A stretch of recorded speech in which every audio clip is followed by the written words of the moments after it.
नाहन के ऐतिहासिक चौगान मैदान में जिला स्तरीय स्वतंत्रता दिवस कार्यक्रम मनाया गया। जिला स्तरीय स्वतंत्रता दिवस समारोह में हिमाचल सरकार में पंचायती राज मंत्री अनिरुद्ध सिंह मुख्य मेहमान थे। उन्होंने इस अवसर पर तिरंगा फहराया और प्रदेश और देशवासियों को बधाई दी। स्वतंत्रता दिवस समारोह के मौके पर सर्वप्रथम मुख्य अतिथि ने हिमाचल निर्माता डॉक्टर वाई.एस. परमार की माल रोड पर स्थित प्रतिमा पर पुष्प अर्पित किए। इसके पश्चात मुख्य अतिथि शहीद स्मारक पहुंचे, जहां उन्होंने शहीदों को श्रद्धांजलि दी। 11 बजे ऐतिहासिक चौगान मैदान में उन्होंने झंडा फहराया और परेड की सलामी ली। उन्होंने इस मौके पर कहा कि भारी बरसात से हो रहे नुकसान को लेकर आपदा प्रभावित लोगों को दी जा रही मदद और भी पुख्ता की जाएगी। इस अवसर पर रंगारंग सांस्कृतिक कार्यक्रम भी हुआ। 15 अगस्त 1947 को हमारा देश गुलामी की बेड़ियों से आजाद हुआ। इस पावन अवसर पर सबसे पहले हम उन महानायकों को श्रद्धांजलि अर्पित करते हैं जिन्होंने देश की आज़ादी के लिए अपने प्राणों की आहुति दी है।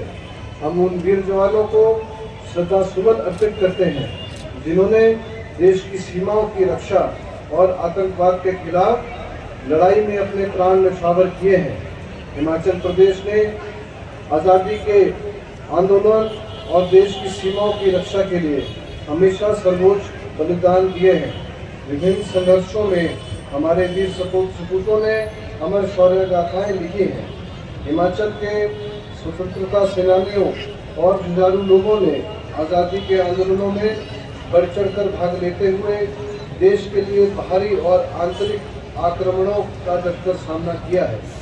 हिमाचल प्रदेश के नौजवान देश की सेनाओं का हमेशा महत्वपूर्ण हिस्सा रहे हैं। हमारी सरकार देवव्रत स्वतंत्रता सेनानियों, सैनिकों, पूर्व सैनिकों तथा उनके परिजनों को हर संभव सहायता प्रदान करने के लिए प्रतिबद्ध है। हिमाचल प्रदेश जब अस्तित्व में आया था उस समय कई चुनौतियाँ थी, लेकिन हिमाचल के मेहनती और ईमानदार लोग बुलंद हौसलों के साथ विकास के पथ पर आगे हमेशा बढ़ते रहे। हमें गर्व है कि हिमाचल प्रदेश आज दूसरी पहाड़ी राज्यों के लिए विकास का आदर्श बनकर उभर रहा है। हमारी सरकार का संकल्प है कि हिमाचल आर्थिक रूप से आत्मनिर्भर बने और आने वाले 10 वर्षों में देश के सबसे अमीर राज्यों की सूची में शामिल हो। चुनाव के दौरान हमने लोगों को 10 गारंटियां दी थी, जिसमें से 5 गारंटियों को छोटी सी अवधि में पूरा करना हमने वायदा निभाया है। हिमाचल प्रदेश कर्मचारी चयन आयोग में युवाओं के भविष्य के साथ हो रहे खिलवाड़ को देखते हुए हमने इस आयोग को बंद कर भर्तियों में पारदर्शिता सुनिश्चित करने के लिए हिमाचल प्रदेश राज्य चयन आयोग खुला है। भाइयों और बहनों, पिछले वर्षों की तरह इस बरसात में भी हमें बहुत नुकसान उठाना पड़ रहा है। कई बहुमूल्य जीवन प्राकृतिक आपदा में हमने खोए हैं, जिन्हें मैं श्रद्धांजलि अर्पित करता हूँ। मैं विश्वास दिलाता हूँ कि इस दुख की घड़ी में हम आपदा प्रभावित के साथ कंधे से कंधा मिलाकर खड़े रहेंगे। आपदा से प्रभावित हर परिवार को फौरी राहत के रूप में 50-50 हज़ार रुपये दिए गए हैं।